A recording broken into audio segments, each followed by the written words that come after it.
सदियों से मनुष्य एक सामाजिक प्राणी रहा है। हम अकेले जी नहीं सकते।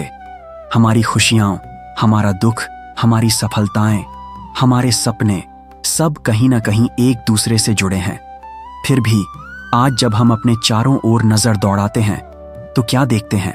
अक्सर प्रेम की जगह दोष दिखाई देता है, सहयोग की जगह प्रतिस्पर्धा और अपनत्व की जगह परायापन। लेकिन साथियों, यह दुनिया प्रेम से ही चलती है।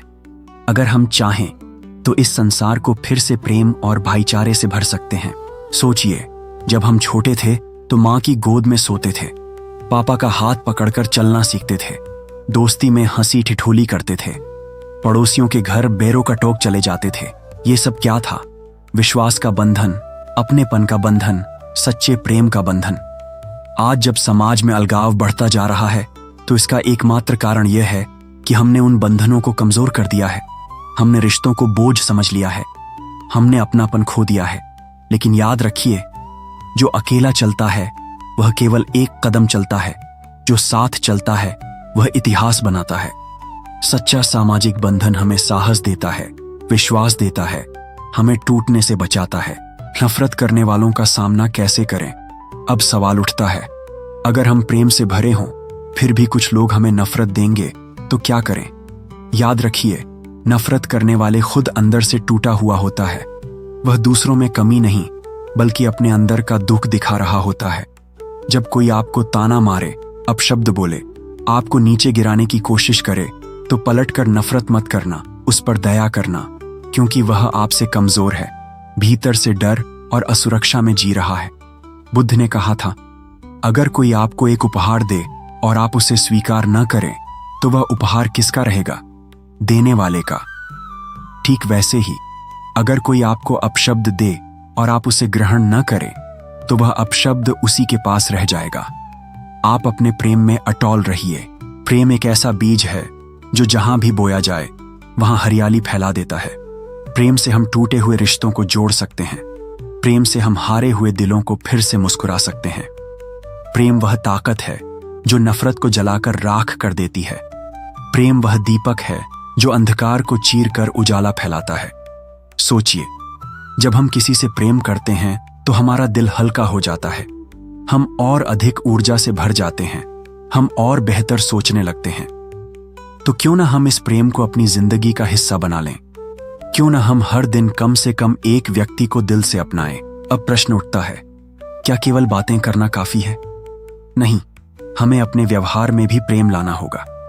यहां कुछ छोटे लेकिन प्रभावी तरीके हैं। मुस्कुराइए। एक छोटी सी मुस्कान दिलों की दीवारें गिरा देती है। धैर्य रखिए। हर किसी की अपनी कहानी होती है। जल्दी निर्णय न करें। सराहना कीजिए।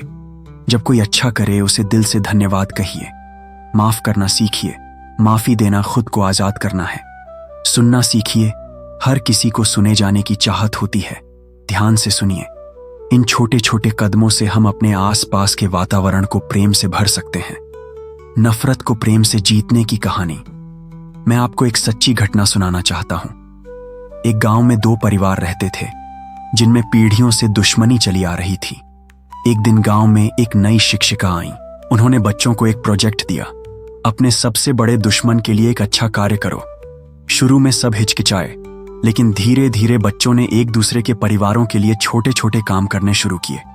किसी ने पानी दिया, किसी ने खेती में मदद की, किसी ने बीमार का हाल चाल लिया। धीरे धीरे दुश्मनी प्रेम में बदल गई। क्यों? क्योंकि प्रेम ने नफरत को जीत लिया। ये कोई जादू नहीं था, ये सिर्फ एक निर्णय था। मैं प्रेम चुनूंगा, नफरत नहीं। हमारी जिम्मेदारी। दोस्तों, दुनिया में बदलाव लाने के लिए हमें बड़े बड़े काम करने की जरूरत नहीं। अगर हम अपने घर से शुरू करें, अपने मोहल्ले से शुरू करें, अपने कार्यस्थल से शुरू करें, तो धीरे धीरे पूरी दुनिया बदल सकती है। याद रखिए, एक दीपक अगर जलता है तो 100 दीपकों को रोशनी दे सकता है। अगर आप प्रेम का दीपक बनते हैं तो आप भी 100 लोगों की जिंदगी रोशन कर सकते हैं। समापन संदेश। तो आइए आज एक वचन लें। हम नफरत का जवाब नफरत से नहीं देंगे। हम हर दिन कम से कम एक व्यक्ति से प्रेम पूर्वक पेश आएंगे। हम सामाजिक बंधनों को मजबूत करेंगे। हम अपने व्यवहार से यह साबित करेंगे कि प्रेम सबसे बड़ी शक्ति है। याद रखिए, दुनिया को बदलने के लिए आपको किसी क्रांति की जरूरत नहीं, आपके दिल के एक छोटे से कोने में प्रेम की क्रांति काफी है। और जब वह क्रांति होती है तो दुनिया खुद ब खुद सुंदर बन जाती है। प्रेम कीजिए, अपनाइए, एक नया संसार बनाइए।